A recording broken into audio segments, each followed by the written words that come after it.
Hi Mark, my name is Queenie Hsuan-hsuan. My student number is S0441049. The title of the speech is Michelle L. Sullivan. Asking for help is a strength, not a weakness. I am a sophomore. We all have milestones in life that we remember so vividly.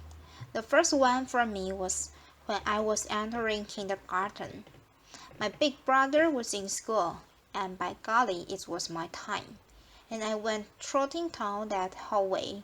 I was so excited, I almost weighed myself.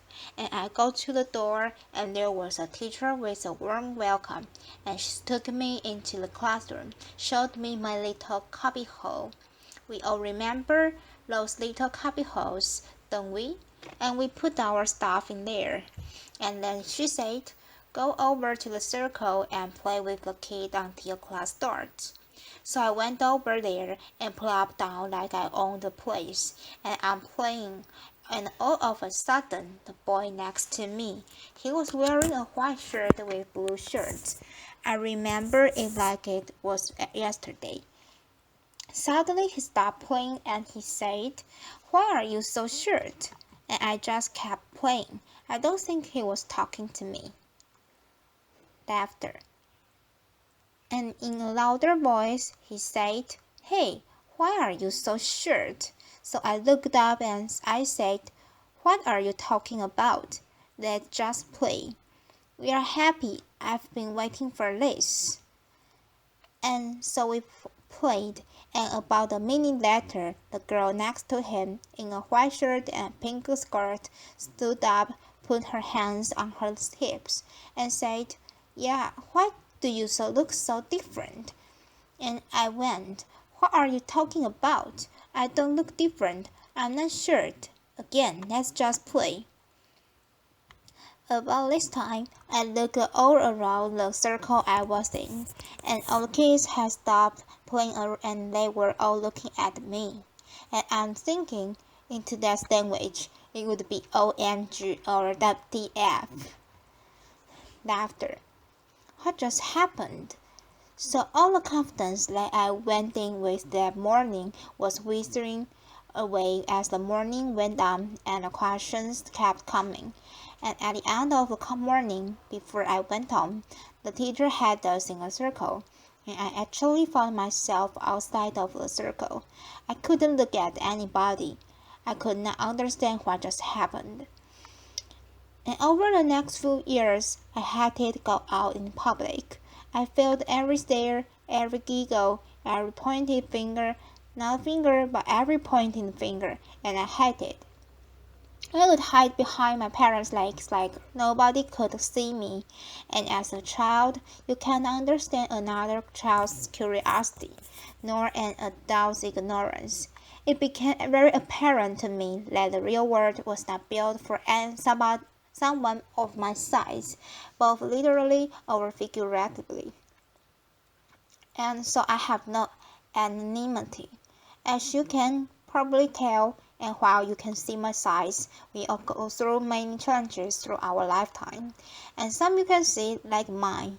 Most you can't. You can't tell if someone's dealing with a mental illness, or they are struggling with their gender identity. They're caring for an aging parent. They are having financial difficulty. You can't see that kind of stuff. So while you can see one of my challenges is my size, seeing does not mean you understand what it truly to be me on a daily basis or what I go through. And so I'm here to debunk a myth. I do not believe you can walk in someone else's shoes, and because of that, we must adopt a new way of giving of ourselves. Simply stated, I was never know what it's like to be you, and you will never know what it's like to be me. I cannot face your failures or chase your dreams, and you can't do that for me, but we can be supportive of each other. Instead of trying to walk in each other's shoes, we must adopt a new way of giving of ourselves. I learned at an early age that I did have to do some things different than most people, but I also learned that were things I was on equal footing with, and one of those was the classroom. Hey, I was equal. As a matter of fact, I excelled in the classroom. This was vitally important. I discovered as I grew older and realized I wasn't going to be able to do a physical job. I needed an education, so I went down and got a university degree, but I failed to be one step ahead of everyone for employment. I needed to have an advanced university degree, so I went ahead and got that. Now I'm ready for my interview. Remember your first interview? What am I going to wear? What questions? And don't forget that firm handshake. I was right there with you. So 24 hours before my interview, a friend of mine who I've known all my life called and said, "Michelle, the building you are going has steps." And she knew I couldn't climb steps. So suddenly, my focus changed. In my shoes, I was worried about how am I going to get there. So I went early and found a loading dock and got in and had a great interview. They had no idea what I went through for the day, and that's okay. You are probably thinking my greatest challenge that day was an interview or getting a building. In reality, my biggest challenge that day was getting through the loading dock without getting run over. I'm very vulnerable in certain situations: airports, hallways, parking lots, loading docks, and so I have to be very careful. I have to anticipate and be flexible and move as quickly as I can sometimes. So I got a job, and in my current role, I travel quite a bit. And travel is a challenge for all of us these days. And so you probably get to the airport, run through security, get to the gate. Did I get my aisle seat or my window seat? Did I get my upgrade? Me, first of all, I don't run to anything. Laughter. And I especially don't run through the TSA because I get to experience the personal pat down. I won't comment on that, and then I make my way to the gate. And with my gift of gab that my parents said I was born with, I talk to the gate agent, and then I say, "By the way, my scooter weighs this much. I have a tri-cell battery, and I can drive it down to the door of the plane." Also, the day before, I had called the city where I'm traveling to find out where I could rent a scooter in case mine gets broken on the way. So in my shoes, it's a little bit different. When I get onto the plane, I use my gift of gab to ask the lady to put my bag up, and they graciously do. I try not to eat or drink on plane because I don't want to have to get up and work on the plane. But nature has its own schedule, and not long ago, it knocked and I answered. So I walked up to the front of the plane and gabbed with the flight attendant and said, "Can you watch the door? I can't reach the lock." So I'm in there doing my business, and the door flies open, and there's a gentleman there with a look of horror on his face. I'm sure I had the same look.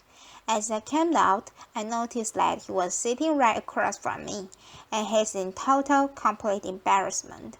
So I walk up to him and I quietly go, "Are you going to remember this as much as I am?" Laughter. And he goes, I think so." Laughter. Not while he's probably not talking about it publicly. I am. Laughter. But we talked for the rest of the flight, and we got to know each other, our families, sports, work, and when we landed, he said, "Michelle, I noticed someone put your bag up. Can I get that for you?" And I said, "Of course, thank you." And we wished each other well, and the most important thing that was that he was not going to live with the embarrassment, that experience of embarrassment. He wasn't forget it, and neither will I, but I think he will remember more our chat and our different perspectives. When you travel internationally, it can be even more challenging in certain ways. A few years ago, I was in Zanzibar, and I come pulling in, and I think about that short, white, blonde woman in a chair. That doesn't probably happen every day. So I got up and with my gift of gab, I started to talk to the agent. So friendly, and I asked about their culture and so forth. And I noticed there wasn't a jet bridge. So I had to kind of say, not only do you have to lift my chair, I could use some help getting up the steps. So we got to spend about an hour together while we waited for the flight. And it was the most magnificent hour. Our perspective changed for both of us that day. And once I got on the flight, he patted me on the back and wished me well, and I thanked him so much. And again, I think he's going to remember that experience more than when I first came in, and there was a bit of hesitation. And as you noticed, I get a lot of help. I would not be where I am today if it was not for my family, my friends, my colleagues, and the many strangers that help me every single day of my life. And it's important that we all have a support system. Asking for help is a strength, not a weakness. Applause.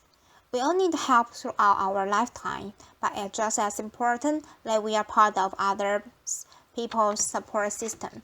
We must adopt the way of giving back. We all obviously have a role to play in our own successes, but think about the role we have to play in other people's successes, just like people do for me every single day.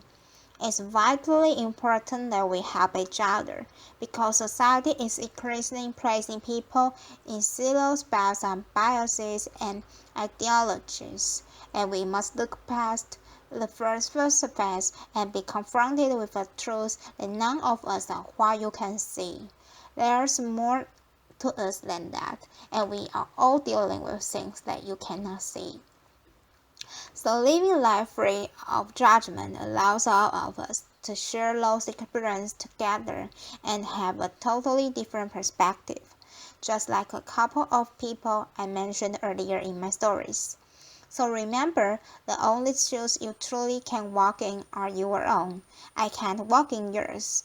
I know you can't walk in my size. One as laughter. But you can try. But we can do something better than that. With compassion, courage, and understanding, we can walk side by side and support one another, and think about how society can change if we will all do that instead of judging on only what you can see. Thank you. Applause. Thank you.